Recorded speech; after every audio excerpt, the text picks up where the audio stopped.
Depending on, there's many things to consider here. So let me explain this a little bit more.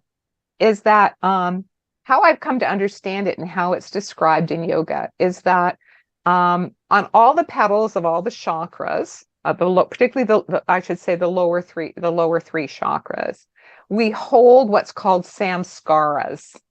And these are like residues, imprints, memories from past lives and also from this particular incarnation that are like blocks on the chakras, like a little piece of crud on the petal that needs to be cleansed and purified in order for that chakra to open further. Dr. Bonnie Greenwell used to say cleansing of the chakras. I love that. That sounds very gentle and beautiful. In Christian mysticism, it's called purification and purgation, which sounds like, but really that's after a person's had a Kundalini awakening, and let's just say that they went to the heart chakra, that's the awakening.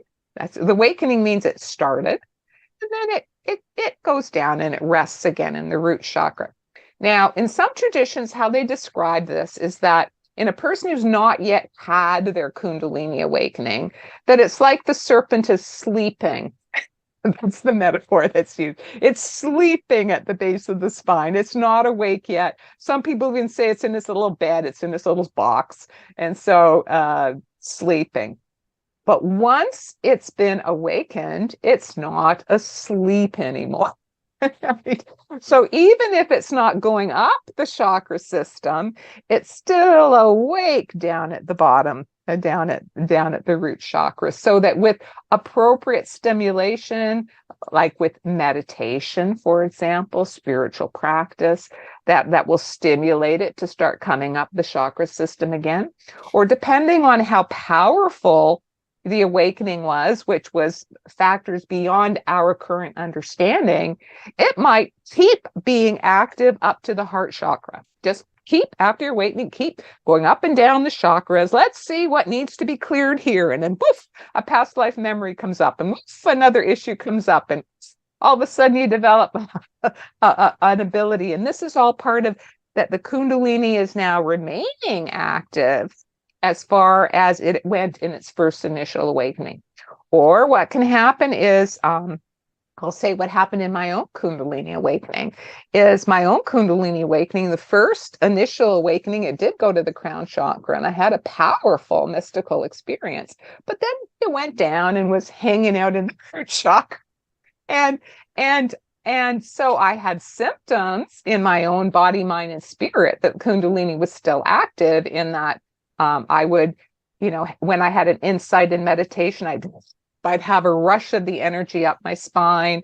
I'd be hearing inner sounds, which I now know is a sound that the Kundalini was opening my chakras. The chakras, as they're being opened by the Kundalini, have inner sounds. So I was having, I remember at one point, the inner sound I was having sounded like crickets.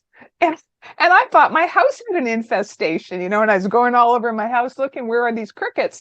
And it took me some time to realize this was an inner sound that I was hearing. Another one was, it sounded like trucks were rumbling down my street. Trucks rumbling down my street at 3 a.m. I'd look out my window, there'd be nobody there, and I'd hear this rumbling sound. It took me a long time to integrate that these were signs that the Kundalini was still working. It was activating my chakras. It was cleansing them. I had a lot of issues that needed to be healed, both from this life and from past lives that started coming up. So spontaneously. So this was a sign that the Kundalini, although I was not having these dramatic peak experiences, it was still at work gently, cleansing the chakras, opening them so that the Kundalini could gradually, with time, come and rest at a higher chakra. A model, again, using the yogic Kundalini model, that I found helpful to understand this process is you think of it as the serpent, a friendly serpent. And when it rises up to, let's say, the heart level, and say somebody starts poking it down at the second chakra level with a stick, well, what's going to happen? It's going to go back down to the second chakra and go, hey, what's poking me at the second chakra? So our samskaras or unresolved issues at the lower chakras will do that. And say through our prayer and meditation, we get it up to our throat chakra, which is a place where we get into deep surrender. And or even higher when we start getting into our third eye and crown chakra. And then all of a sudden something pokes it at the third chakra. Down it goes. Now, I'm saying this because even people who've reached very advanced states of consciousness where they're able to sustain very advanced states of even communion for various periods of time, if there's issue that some shadow issue they've not worked out at their second or third chakra, maybe they can avoid it for a period of time, but there's always that risk that something in life will happen and then we come to the second chakra.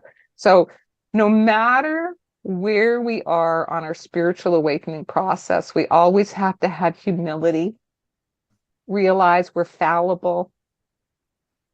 Things are called the shadow because we can't see it. We're not aware it's there.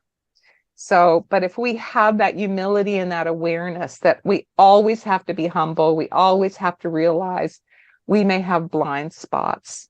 And when they come to our attention, that is our work and our spiritual awakening process to heal and resolve whatever our unresolved issues are. So we can, with time, through this lifetime and also over many lifetimes, become a clearer and clearer manifestation of the divine flowing through us.